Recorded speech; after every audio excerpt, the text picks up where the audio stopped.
Sesungguhnya Fir'aun telah berbuat sewenang-wenang di muka bumi dan menjadikan penduduknya berpecah belah. Dia bertindak semena-mena, lalim, melampaui batas, lebih mementingkan kehidupan dunia dan berpaling dari ketaatan Rob yang Maha Tinggi. Fir'aun memecah menjadi banyak sekali golongan dan kelompok dan menindas sebagian di antara mereka. Fir'aun menindas Bani Israel yang berasal dari keturunan Nabi Yakub. Saat itu, mereka adalah penduduk bumi terbaik. Mereka berada di bawah kuasa Raja Tiran yang zalim, yang memperbudak dan mempekerjakan mereka untuk pekerjaan-pekerjaan hina. Ada banyak faktor yang melatar belakangi perbuatan raja tersebut. Selain karena kebencian, ada juga faktor ramalan yang beredar pada saat itu. Bani Israel mengalami siksaan dan penyiksaan yang tak terkira.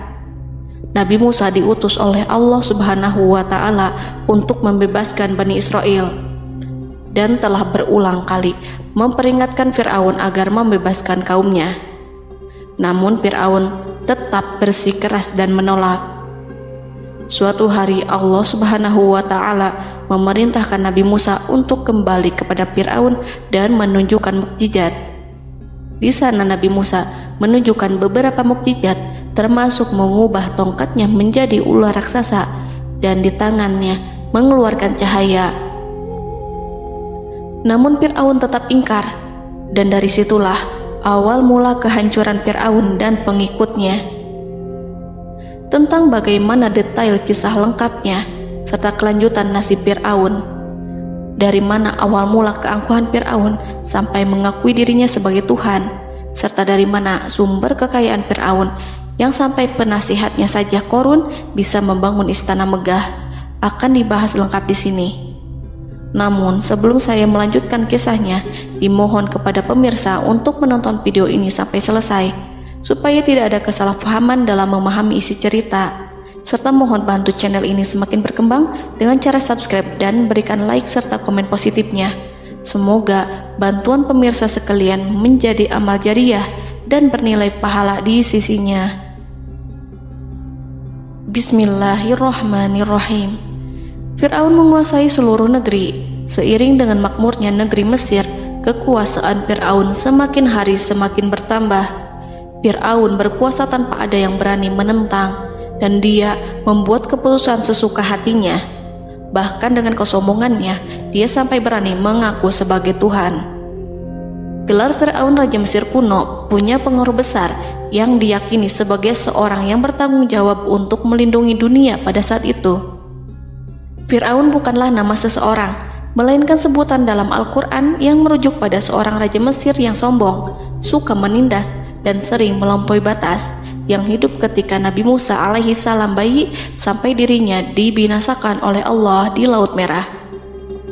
Fir'aun merupakan sebuah gelar bagi raja-raja Mesir yang muncul di era New Kingdom. Pendapat Syekh Abdurrahman As-Sadi mengatakan bahwa Fir'aun merupakan gelar yang diberikan kepada raja-raja Mesir, sebagaimana Raja Babil disebut Namrud, Raja Habasyah disebut An-Najasyi, Raja Yaman disebut Al-Qil, atau Raja Persia yang disebut Kisra, penguasa Roma yang dijuluki Kaisar. Sebutan Fir'aun dalam Al-Quran ini menjurus pada Raja Mesir yang hidup pada tahun 1527 sampai 1407 sebelum Masehi.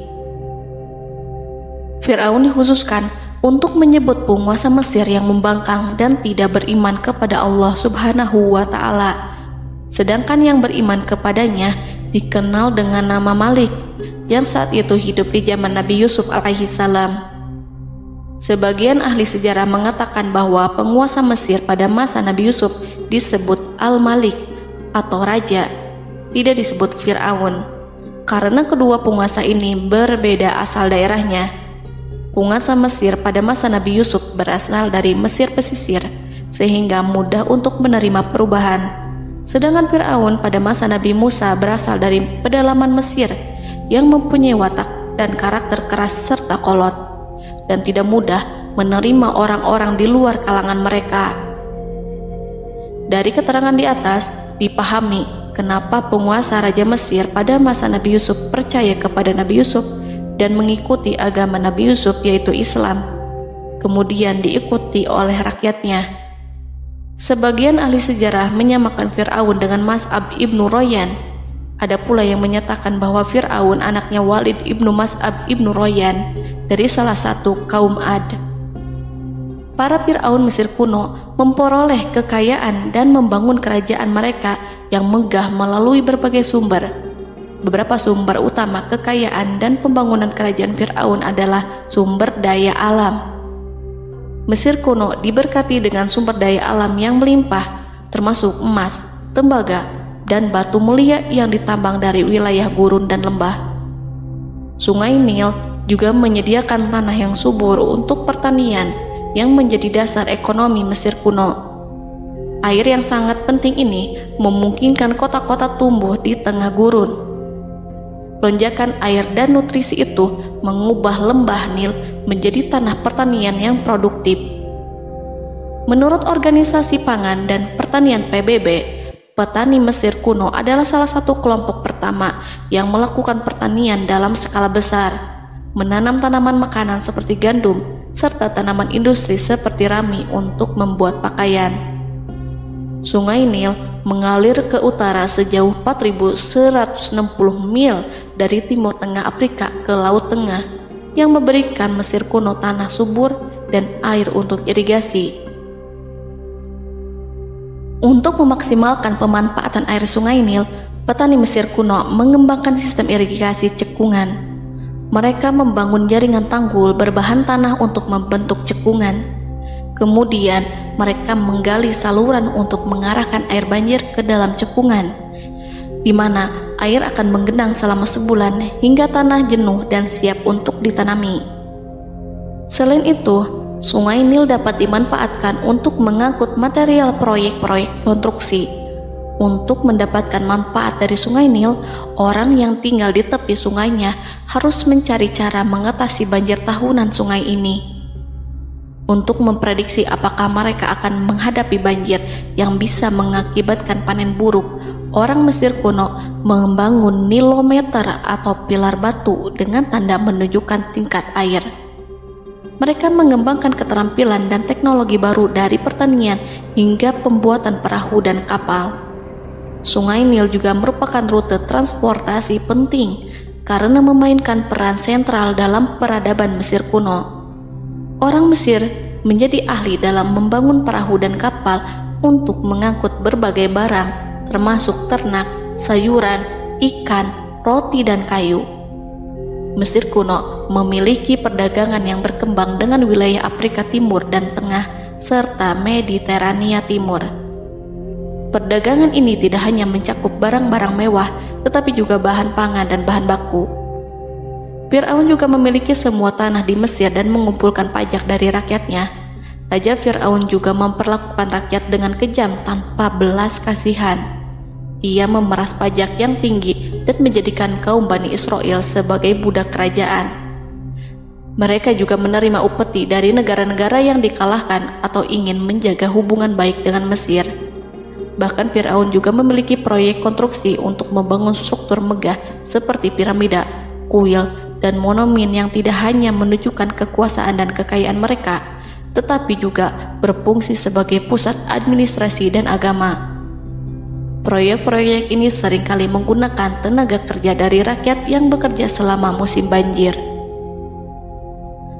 Kekayaan dan kerajaan megah Fir'aun merupakan hasil dari pengelolaan sumber daya yang efisien, eksploitasi sumber daya alam, dan kebijakan ekonomi yang cerdas. Ini semua mencerminkan kemajuan teknologi, organisasi sosial, dan kekuatan politik Mesir kuno. Kekayaan para Fir'aun Mesir kuno memang sangat luar biasa dan telah menjadi topik penelitian dan kekaguman selama berabad-abad. Fir'aun juga dikenal karena kehidupan mewah mereka.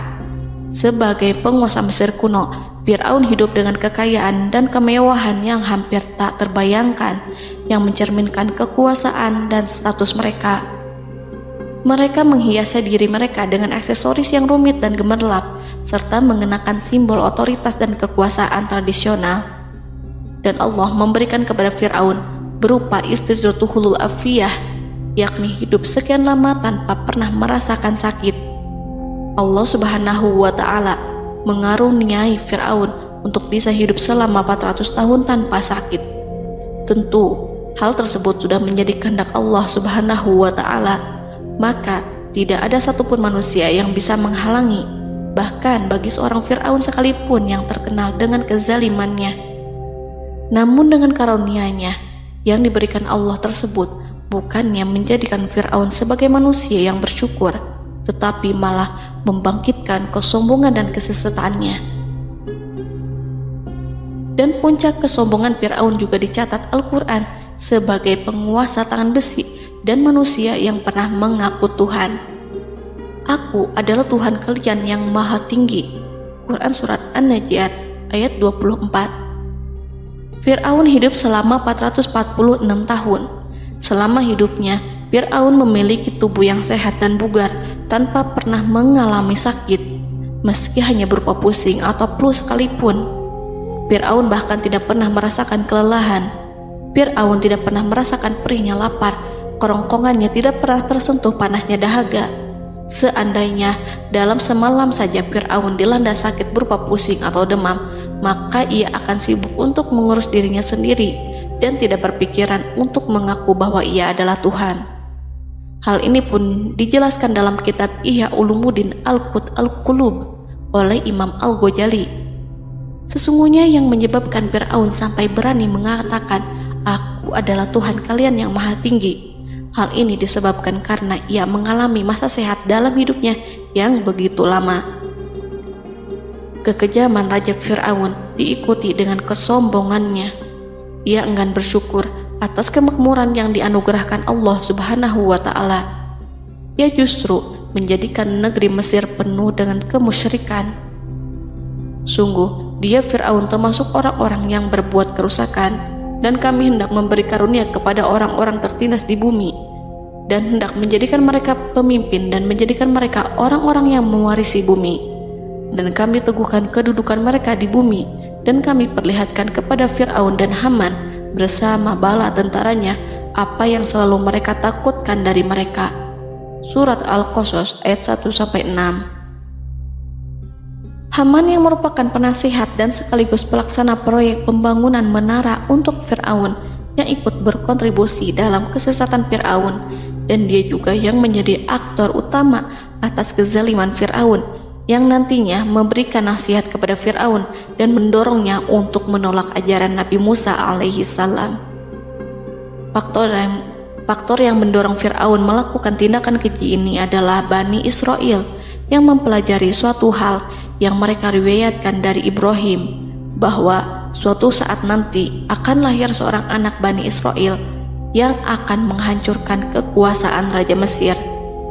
Berita gembira ini terjadi saat insiden antara Sarah, istri Nabi Ibrahim alaihissalam, dengan Raja Mesir yang saat itu berniat jahat terhadap Sarah. Namun Allah menjaganya. Berita gembira ini santer terdengar di antara Bani Israel. Kaum Kipti juga membicarakan berita ini, hingga sampailah juga ke telinga Fir'aun. Sebagian amir dan orang-orang dekat Fir'aun menyampaikan hal itu kepadanya saat tengah berbincang pada malam hari. Waktu itu Fir'aun langsung menginstruksikan untuk membunuh seluruh anak laki-laki Bani Israel untuk mengantisipasi kelahiran anak yang dimaksud.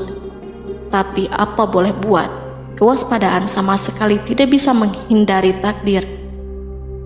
Suatu ketika Fir'aun bermimpi seakan-akan api datang dari arah Baitul Maqdis lalu membakar semua rumah Mesir dan seluruh kaum Kipti. Namun, api tersebut tidak membahayakan Bani Israel. Saat bangun, Fir'aun merasa takut oleh mimpi itu. Ia kemudian mengumpulkan seluruh paranormal dan tukang sihir. Fir'aun bertanya kepada mereka terkait mimpi itu. Mereka berkata, akan lahir seorang bayi laki-laki dari kalangan Bani Israel yang akan menghancurkan penduduk Mesir. Sebab itulah Fir'aun memerintahkan untuk membunuh anak laki-laki dan membiarkan hidup anak perempuan. Fir'aun sangat mewaspadai agar Musa tidak lahir, hingga menunjuk sejumlah laki-laki dan dukun beranak berpatroli memeriksa para wanita hamil dan mendata waktu kelahiran mereka. Jika ada yang melahirkan anak laki-laki, si bayi langsung disembelih oleh para algojo seketika itu juga. Allah berfirman, kami mengilhamkan kepada ibu Musa, susuilah dia Musa, jika engkau khawatir atas keselamatannya, hanyutkanlah dia ke sungai Nil dalam sebuah peti yang mengapung. Janganlah engkau takut dan janganlah pula bersedih. Sesungguhnya kami pastikan mengembalikan kepadamu dan menjadikan sebagai salah seorang rasul. Surat Al-Qasas ayat 7. Pada saat itu, ibu Musa yang bernama Ayarika, ada juga yang menyebut Ayah Zakat, merasakan kesedihan yang amat dalam dan sudah mengantisipasi sejak pertama kali mengandung Musa. Kehamilan yang ini memang tidak terlihat. Harun lahir pada tahun ketika hukuman mati bagi lelaki tidak berlaku, sementara Musa lahir pada tahun di mana bayi laki-laki harus dibunuh. Saat melahirkan, ibunya mendapat ilham agar Musa kecil diletakkan di dalam peti yang diikat dengan tali. Rumahnya tepat di hulu sungai Nil. Ia menyusui Musa, kemudian ketika khawatir pada seseorang, ia meletakkan Musa di peti itu, lalu dilepaskannya ke lautan, sementara talinya tetap dipegang. Setelah semua orang pergi, ia tarik kembali peti itu. Namun suatu hari, ibu Musa melepaskan peti itu, tetapi dia lupa tidak mengikatnya dengan tali, sehingga peti berisi Musa kecil itu hanyut bersama aliran sungai Nil hingga melintas tepat di depan istana Fir'aun. Selir-selir Fir'aun itu memungut peti dalam kondisi tertutup rapat. Mereka tidak berani membukanya. Peti itu kemudian diletakkan di depan istri Fir'aun, Asiyah binti Muzahim. Ada pendapat yang mengatakan bahwa Asiyah berasal dari Bani Israel dari keturunan Musa. Saat membuka penutup peti dan menyingkap tirai penutupnya, Asiyah melihat wajah Musa kecil memancarkan sinar-sinar nubuah kemuliaan. Begitu melihatnya, Asiyah langsung jatuh hati dan sangat mencintainya. Saat Fir'aun tiba, ia berseru, "Apa ini?" Kemudian ia memerintahkan untuk menyembelihnya, tetapi sang istri meminta agar bayi tersebut diberikan kepadanya. Sang istri berkata, "Dia adalah penyejuk mata hati bagiku dan bagimu." Fir'aun menimpali, "Iya, bagimu, tapi bagiku tidak. Aku tidak memerlukan bayi itu." Petaka memang selaras dengan tutur kata. Kata-kata istri Fir'aun, mudah-mudahan dia bermanfaat kepada kita. Allah memberikan manfaat yang ia harapkan. Di dunia, Allah memberikan hidayah padanya melalui sosok Musa, dan di akhirat, Allah menempatkan dia di surganya karena Musa. Atau kita ambil dia menjadi anak. Keduanya pun mengadopsi Musa karena mereka berdua tidak punya anak. Perkataan Asiyah ini diabadikan dalam Al-Quran surat Al-Qasas ayat 9. Dan berkatalah istri Fir'aun, "Ia adalah penyejuk mata hati bagiku dan bagimu. Janganlah kamu membunuhnya. Mudah-mudahan ia bermanfaat kepada kita, atau kita ambil ia menjadi anak, sedangkan mereka tidak menyadari." Dalam ayat ini Allah Subhanahu wa Ta'ala berfirman yang artinya, sedangkan mereka tidak menyadarinya. Ibnu Katsir menjelaskan maksud dari ayat ini, mereka tidak mengetahui apa yang dikehendaki Allah, bahwa di tangan anak itulah terjadinya kehancuran masa depan Fir'aun dan bala tentaranya. Mereka tidak mengetahui hukuman besar Allah yang dikehendaki terhadap Fir'aun dan pasukannya. Mereka tidak tahu bahwa Allah menakdirkan mereka untuk memungutnya. Saat Musa tinggal di kediaman Fir'aun, pihak keluarga ingin menyusuinya. Namun Musa tidak mau menerima susu wanita manapun. Ia juga tidak mau makan, hingga mereka dibuat bingung karenanya. Mereka berusaha sebisanya untuk memberi Musa makan, namun Musa tidak mau. Seperti yang Allah sampaikan dalam surat Al-Qasas ayat 12. Dan kami cegah dia Musa menyusu kepada perempuan-perempuan yang menyusuinya sebelum itu. Mereka kemudian mengirim Musa bersama para dukun beranak dan sejumlah wanita ke pasar. Mungkin Musa mau menyusu pada seorang wanita di sana. Saat semua orang berdiri di hadapan Musa, saudari Musa melihatnya. Ia tak memperlihatkan sikap seakan-akan mengenal bayi yang sebenarnya adalah adiknya. Mereka kemudian pergi bersama saudari Musa itu ke kediaman Musa. Musa kecil kemudian digendong ibunya untuk menyusui bayi itu. Bayi yang tidak lain adalah anaknya sendiri, langsung menyusu dengan lahap. Melihat hal itu, mereka merasa sangat puas dan gembira. Mereka pun melaporkan peristiwa yang sangat menggembirakan itu kepada Asia. Asia meminta agar perempuan yang tidak lain adalah ibunya Musa itu untuk menetap bersamanya dan memohon kebaikan serta kesediaannya. Namun, perempuan itu menolaknya seraya berkata, "Sesungguhnya aku mempunyai suami dan anak-anak yang tidak bisa aku tinggalkan. Akan tetapi, aku siap melakukan jika bayi itu dibawa kepadaku ke rumahku."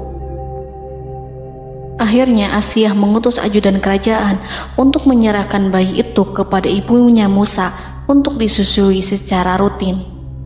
Asia kemudian memberikan berbagai macam fasilitas kepada ibu Musa, berupa biaya nafkah sehari-hari, pakaian-pakaian bagus, dan beberapa hadiah istimewa yang lainnya sebagai kompensasi upah menyusui bayi itu. Akhirnya, Musa kecil kembali ke pangkuan ibunya dan berada di bawah asuhannya. Allah telah menyatukan kembali bayi yang bernama Musa itu dengan ibunya sendiri. Fir'aun tidak akan menyangka jika Allah telah mempersiapkan sesuatu yang besar lewat kehadiran Musa kecil di kerajaannya. Sang raja bengis lagi terpedaya oleh banyaknya pasukan yang dimiliki, kekuasaan dan luasnya kerajaan yang maha agung yang tak terkalahkan dan takdirnya tak bisa ditentang.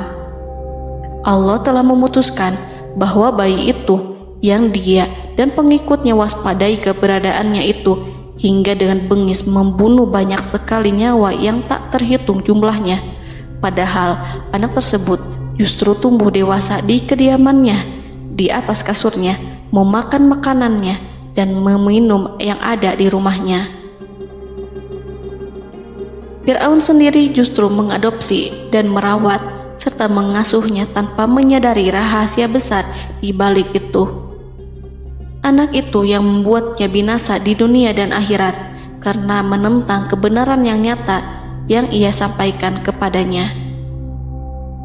Nabi Musa tumbuh dan hidup sebagai salah seorang dari keluarga kerajaan hingga mencapai usia dewasanya, di mana ia memperoleh asuhan dan pendidikan sesuai dengan tradisi istana.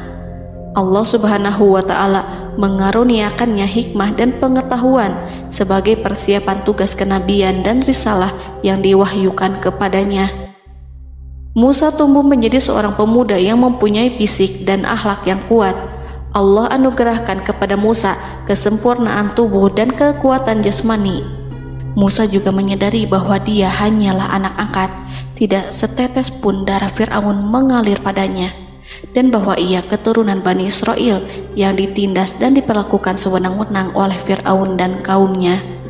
Maka dia berjanji kepada dirinya sendiri akan menjadi pembela bagi kaum-kaum yang lemah yang tertindas. Kekuatan fisik Nabi Musa memang tidak bisa diragukan.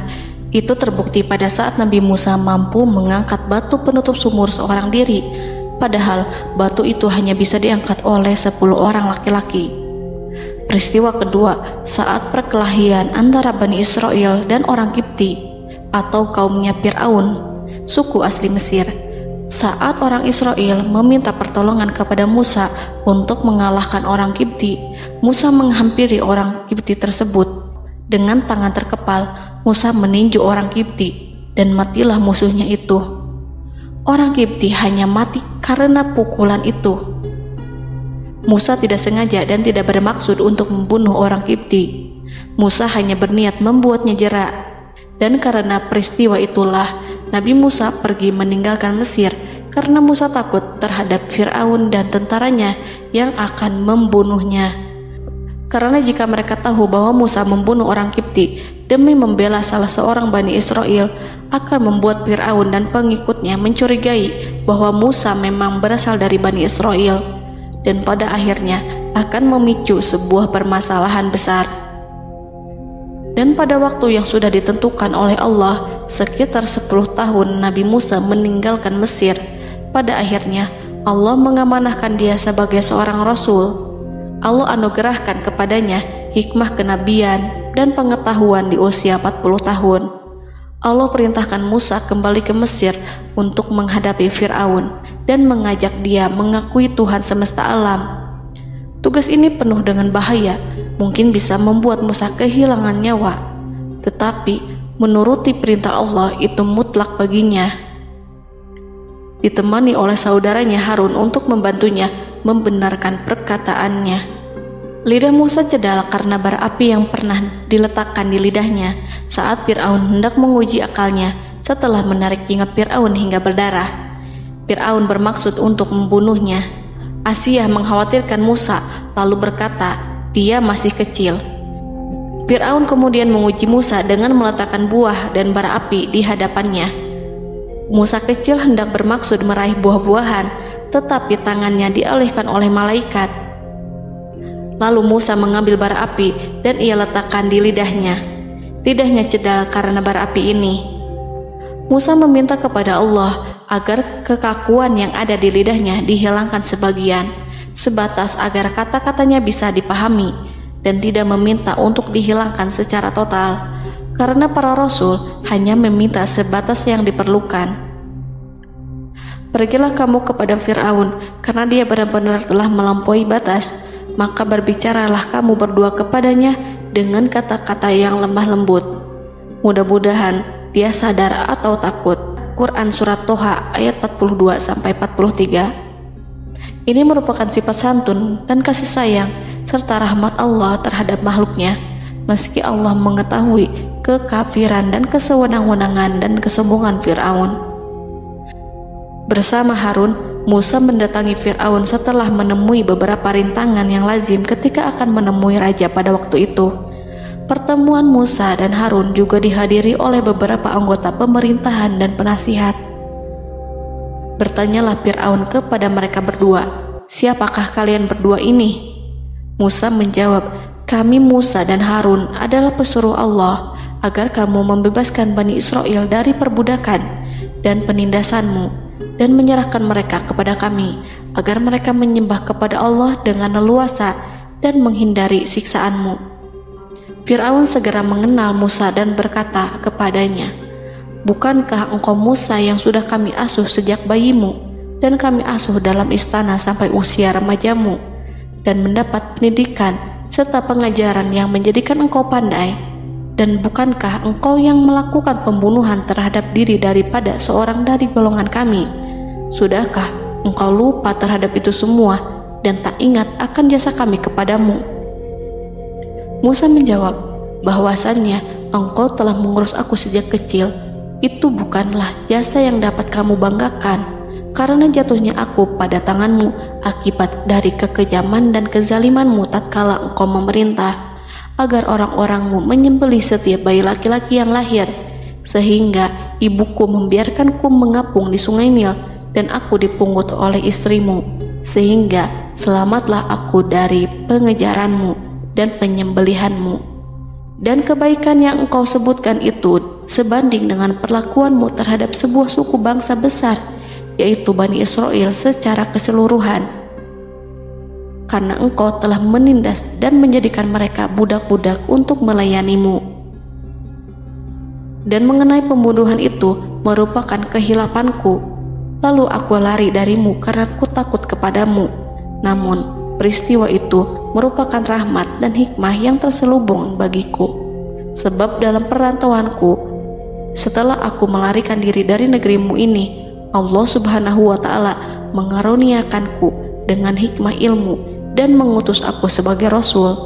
Maka dalam rangka tugasku sebagai rasul, datanglah aku kepadamu atas perintah Allah untuk mengajak engkau dan kaummu untuk menyembah Allah dan meninggalkan kezaliman serta penindasanmu terhadap Bani Israel yang kau pekerjakan dan perbudak mereka untuk melakukan pekerjaan dan melayanimu.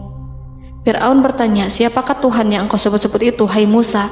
Adakah Tuhan di atas bumi ini selain aku yang patut disembah dan dipuja? Musa menjawab, ya, yaitu Tuhanmu dan Tuhan nenek moyangmu, serta Tuhan alam semesta.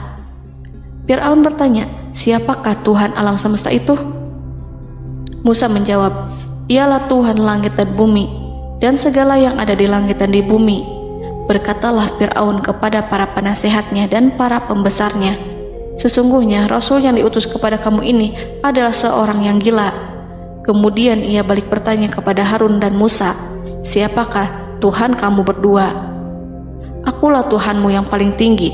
Surat An-Najiat ayat 23-24. Dan Fir'aun berkata, wahai para pembesar kaumku, aku tidak mengetahui ada Tuhan bagimu selain aku. Quran Surat Al-Qasas ayat 38. Fir'aun menentang, padahal ia tahu bahwa ia adalah hamba yang diatur, dan Allah lah yang menciptakan dan memberi bentuk rupa. Dan mereka mengingkarinya karena kezaliman dan kesombongannya, padahal hati mereka meyakini kebenarannya. Maka perhatikanlah bagaimana kesudahan orang-orang yang berbuat kerusakan. Quran Surat An-Naml ayat 14. Fir'aun beralih memakai kekuasaan dan wibawa yang ia miliki. Fir'aun berkata, jika engkau menyembah Tuhan selain aku akan memasukkanmu ke dalam penjara. Musa berkata, apakah engkau akan melakukan itu sekalipun aku tunjukkan kepadamu suatu bukti yang nyata? Fir'aun menjawab, tunjukkanlah sesuatu yang nyata itu. Maka Musa melemparkan tongkatnya. Tiba-tiba tongkat itu menjadi ular besar, dan Musa mengeluarkan tangan dari dalam bajunya. Tiba-tiba tangan itu menjadi putih bercahaya. Saking ketakutannya hingga membuat Fir'aun terkena diare. Dalam sehari lebih dari 40 kali buang air. Namun Fir'aun sebagai raja yang mengaku Tuhan tentu tidak akan begitu saja menyerah kepada Musa, walaupun telah diperlihatkan 2 mukjizat. Bahkan Fir'aun berkata kepada kaumnya yang dikhawatirkan terpengaruh oleh mukjizat Musa, bahwa apa yang dilakukan Musa merupakan sihir, dan Musa Harun adalah ahli sihir yang datang dengan maksud menguasai Mesir. Salah satu penasehatnya, yaitu Haman, mengusulkan agar mengumpulkan semua ahli sihir dari berbagai penjuru kerajaan untuk bertanding mematahkan sihir Musa, yang tanpa pikir panjang Fir'aun setujui. Fir'aun pun berkata kepada Musa, apa yang kau bawa ini adalah sihir. Kami akan melawanmu dengan sihir yang sama. Fir'aun pun kemudian meminta Musa untuk bertemu pada waktu dan tempat yang disepakati, dan langsung disetujui Nabi Musa tanpa ragu sedikit pun. Inilah salah satu tujuan terbesar Musa untuk memperlihatkan ayat-ayat hujah dan bukti-bukti nyata Allah di hadapan halayak ramai. Dengan berbekal pertolongan Allah, Musa yakin akan menang melawan para ahli sihir itu. Maka pada waktu yang sudah ditetapkan, yakni pada permulaan hari, saat cahaya matahari mulai terik menyengat, sehingga kebenaran akan terlihat terlebih jelas dan nyata, orang-orang berbondong-bondong menuju tempat yang sudah ditentukan untuk melihat pertandingan sihir yang sudah dihadiri ribuan tukang sihir. Menurut Muhammad bin Ka'ab, mereka berjumlah 80.000 ahli sihir. Mereka sudah dijanjikan hadiah dan uang yang besar jika berhasil mengalahkan Musa. Para penyihir istana berkata, wahai Musa, apakah engkau yang mau lebih dahulu ataukah kami? Musa menjawab, silahkan kalian lebih dahulu. Maka ketika tali-tali dan tongkat-tongkat ahli sihir dilemparkan, tiba-tiba berubah menjadi seakan-akan ia merayap cepat karena sihir mereka. Ada rasa takut yang menyelimuti hati Musa, takut jika orang-orang terkena fitnah sihir dan tipu daya mereka. Namun Allah langsung menguatkan Musa dan berkata, yang diabadikan dalam Quran Surat Toha ayat 65-69. Janganlah engkau takut, sungguh engkaulah yang unggul, dan lemparkanlah apa yang ada di tangan kananmu, niscaya ia akan membuat. Apa yang mereka buat itu hanyalah tipu daya tukang sihir belaka, dan tidak akan menang tukang sihir itu dari manapun ia datang. Saat Musa melemparkan tongkat, tongkat itu berubah menjadi ular besar yang memiliki kaki, berleher besar, dan bentuk yang menakutkan, hingga semua orang lari dan menjauh. Ular itu kemudian menelan tali-tali para tukang sihir dengan satu persatu dengan gerakan super cepat. Semua orang melihatnya dengan penuh keheranan, sementara para tukang sihir mereka tercengang dan bingung kala melihatnya. Mereka melihat sesuatu yang sama sekali tidak pernah terlintas di benaknya dan juga berada di luar bidang yang mereka kuasai. Saat itulah mereka tahu pasti bahwa yang mereka lihat itu bukanlah sihir, sulap, khayalan ilusi ataupun kebohongan semata, tetapi sebuah kebenaran yang hanya bisa dilakukan oleh Yang Maha Benar, yang mengutus mukjizat tersebut dengan benar. Allah menyingkap tabir kelalaian dari hati mereka, menyinarinya dengan petunjuk yang Ia ciptakan dan menyingkirkan gumpalan keras di hatinya. Mereka segera bertaubat dan tunduk sujud kepadanya. Dengan lantang mereka mengatakan kepada semua yang hadir tanpa memperdulikan hukuman ataupun siksaan apapun, "Kami beriman kepada Rob seluruh alam, yaitu Tuhannya Musa dan Harun." Fir'aun yang congkak dan sombong tentu sangat marah dengan apa yang disaksikannya itu. Ketika melihat ahli-ahli sihirnya begitu cepat menyerah dan mengakui kekalahan kepada Musa, bahkan menyatakan beriman kepada Tuhan Musa dan Harun. Tindakan itu dianggapnya sebagai pelanggaran terhadap kekuasaannya dan penentangan terhadap ketuhanannya dan merupakan tamparan bagi kewibawaannya. Fir'aun berkata kepada mereka, "Apakah kalian telah beriman kepada Musa sebelum aku memberi izin? Kenapa kalian tidak terlebih dahulu bermusyawarah kepadaku sebelum melakukan tindakan keji di hadapan rakyatku ini? Dia itu pemimpinmu yang mengajarkanmu sihir, dan bukankah ini adalah persengkongkolanmu terhadapku? Musa dapat mengalahkan kamu sebab ia mungkin merupakan guru dan pembesar yang mengajari sihir kepadamu, dan kamu telah mengaturnya, dan sandiwaramu ini tak akan kubiarkan. Akan kupotong tangan dan kakimu secara bersilang, dan sungguh aku akan salib kamu pada pangkal pohon kurma sebagai balasan dan hukuman atas pengkhianatanmu ini." Walaupun melihat langsung kebenarannya, Fir'aun tetap tidak percaya. Dia tidak suka keyakinan para penyihir terhadap Musa.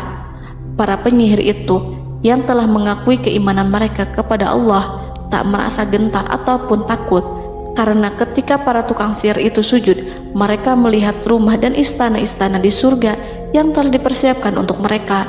Semuanya dirias untuk menyambut kedatangan mereka. Karena itu, mereka tidak peduli dengan ancaman Fir'aun. Setelah peristiwa kekalahan penyihir Fir'aun dengan mukjizat Nabi Musa itu, Fir'aun serta penasihat dan para pembesarnya, termasuk Haman, merencanakan penindasan yang lebih kejam untuk kaum Bani Israel dan merencanakan pembunuhan terhadap Nabi Musa. Fir'aun khawatir jika gerakan Musa tidak dipatahkan akan mengancam kerajaan dan kewibawaannya yang mengaku sebagai Tuhan. Walaupun sudah diingatkan oleh orang mukmin dari kalangan keluarga Fir'aun agar tidak membunuh Nabi Musa dan menyeru kembali menuju jalan yang benar dan mengingatkan kepada akibat yang buruk yang akan didapati nanti, namun Fir'aun dan penasihatnya tetap berada pada kesesatan. Sebagai balasannya, Allah menghukum Fir'aun dan penduduknya dengan kekeringan dan penyakit yang bertahun-tahun karena menolak Rasulnya. Mereka dilanda banjir bandang, darah yang bercampur dengan seluruh air yang ada. Setiap kali mereka akan mengambil air, baik air sumur ataupun air sungai Nil, pasti akan berubah menjadi darah segar. Serbuan belalang pun tidak bisa mereka hindari. Belalang menghinggapi tanaman hingga tak menyisakan satupun buah, daun ataupun rumput. Serangan hama dan wabah katak juga mengerumuni mereka hingga berjatuhan di makanan, wadah-wadah, sampai-sampai ketika ada yang membuka mulut untuk makan ataupun minum, pasti ada katak yang jatuh di situ. Semua hukuman itu hanya menimpa Fir'aun dan pengikutnya, sama sekali tidak menimpa Nabi Musa dan Bani Israel. Namun mereka tidak belajar ataupun berubah, mereka tetap saja kafir dan hanyut dalam kejahatan. Setiap kali Allah timpakan hukuman kepada Fir'aun dan pengikutnya, mereka bersumpah dan berjanji kepada Musa untuk beriman. Namun ketika hukuman itu dihilangkan, mereka ingkar janji berpaling dan kembali kepada keburukan seperti sedia kala. Dari semua penderitaan ini, Allah perintahkan Musa membawa pengikutnya keluar dari Mesir, memulai perjalanan berbahaya antara hidup dan mati. Setelah mengetahui keberangkatan Nabi Musa dan Bani Israel, Fir'aun bersama tentaranya bergerak untuk membantai mereka. Dengan pasukan besar yang berjumlah lebih dari 1.600.000 personil, ditambah 100.000 ekor kuda berwarna hitam legam, Fir'aun berhasil mengejar rombongan Nabi Musa yang saat itu berjumlah 600.000 prajurit di pantai Laut Merah saat matahari terbit. Pasukan Fir'aun mengepung mereka dari semua arah. Di belakang mereka ada tentara Fir'aun yang kejam, sementara di hadapan mereka Laut Merah yang membentang luas. Kala situasi kian genting dan Fir'aun beserta seluruh pasukannya mendekat dengan kesungguhan hati, diperkuat dan persenjataan, juga dengan amarah dan kedengkian, penglihatan tidak menetap mengarah ke suatu tujuan, dan hati naik menyesak sampai ke tenggorokan. Saat itulah Yang Maha Penyantun lagi kuasa, Rob Arsy yang mulia, mewahyukan kepada Musa, "Pukullah laut itu dengan tongkatmu." Maka tatkala Musa memukulkan tongkatnya ke lautan, laut itu pun terbelah. Air lautan berdiri tegak laksana gunung yang terbelah oleh kuasa yang maha agung, yang bersumber dari zat yang mengatakan kepada sesuatu, "Jadilah," maka jadilah sesuatu itu. Allah memerintahkan angin barat untuk menyapu kerikil-kerikil hitam lautan, hingga dasar lautan berubah menjadi tanah yang kering, yang tidak melekat pada kaki-kaki kuda dan hewan. Allah memerintahkan Musa untuk melintas bersama kaumnya. Mereka segera turun melintas dengan senang. Mereka menyaksikan sebuah hal yang membuat mata tercengang dan memberikan petunjuk pada hati orang-orang yang mukmin. Setelah Musa bersama kaumnya melintas secara keseluruhan dan keluar dari lautan, saat itulah pasukan garis depan Fir'aun baru masuk. Saat itu Musa bermaksud memukulkan tongkat ke lautan agar kondisi laut kembali seperti sedia kala, agar Fir'aun dan pasukannya tidak bisa mengejar. Tapi Allah yang Maha Kuasa dan pemilik keluhuran memerintahkan agar lautan tetap dibiarkan seperti itu, seperti yang ia firmankan. Saat Musa membiarkan lautan dalam kondisi terbelah dan Fir'aun tiba di tepi pantai, ia melihat sesuatu yang dahsyat. Kondisi ini membuatnya tercengang, dan ia tahu betul bahwa apa yang dilihatnya adalah pekerjaan Rob Arsy yang mulia, seperti halnya mukjizat lain yang pernah ia lihat sebelumnya. Fir'aun berhenti dan tidak maju. Ia menyesal karena mengejar Bani Israel dalam situasi seperti ini, di saat penyesalan tiada lagi membawa guna. Namun Fir'aun memperlihatkan sikap tangguh dan kuat di hadapan para pasukannya dan memperlakukan mereka layaknya musuh. Jiwa kafir dan watak Fir'aun mendorong dirinya mengatakan kepada kaum yang ia perdaya hingga patuh dan mengikuti kebatilannya, "Lihatlah bagaimana lautan ini terbelah agar aku bisa mengejar budak-budakku yang melarikan diri dari kekuasaanku, menyimpang dari ketaatanku, dan meninggalkan negeriku." Fir'aun bersembunyi di barisan belakang dengan harapan ia bisa selamat, tapi mustahil ia bisa selamat. Fir'aun terlihat maju mundur.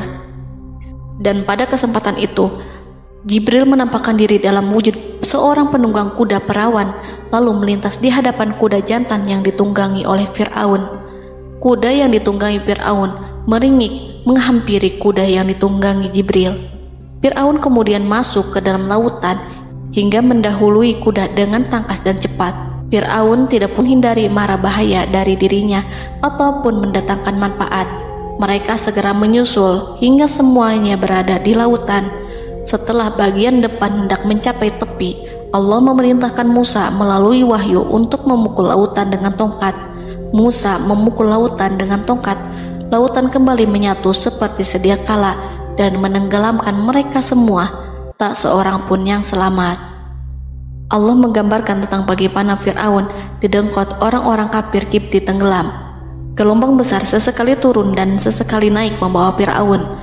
Bani Israel melihatnya dan juga pasukannya, seperti apa siksa dan petaka besar yang Allah timpakan kepadanya dan juga pasukannya, agar Bani Israel senang dan lega. Saat Fir'aun menyaksikan kematian dan mulai sakarat, ia kembali kepada jalan kebenaran dan bertaubat, serta beriman pada saat keimanan tiada lagi membawa guna.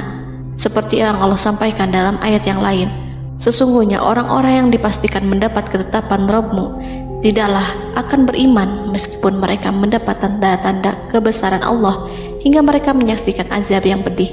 Quran Surat Yunus ayat 96-97. Seperti itulah Musa mendoakan keburukan pada Fir'aun dan golongannya agar harta benda mereka dibinasakan, hati mereka diikat sehingga mereka tidak akan beriman hingga melihat siksaan yang pedih, yaitu ketika keimanan tidak ada lagi membawa guna bagi mereka, sekaligus sebagai penyesalan bagi mereka.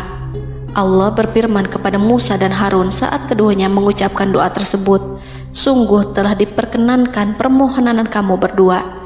Quran Surat Yunus ayat 89. Siksaan yang ditimpakan kepada Fir'aun dan pasukannya ini merupakan jawaban atas doa Musa dan saudaranya Harun.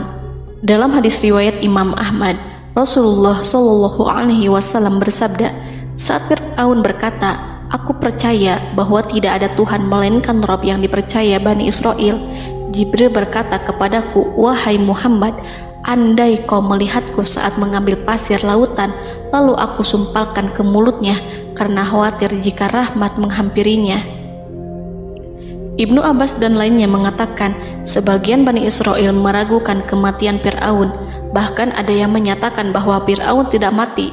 Allah kemudian memerintahkan lautan untuk mengapungkan jasad Fir'aun.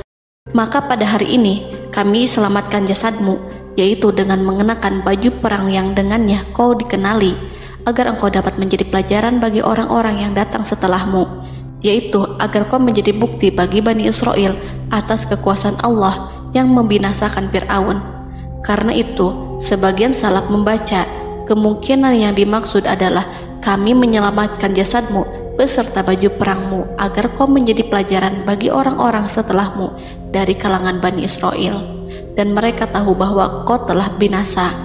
Wallahu a'lam.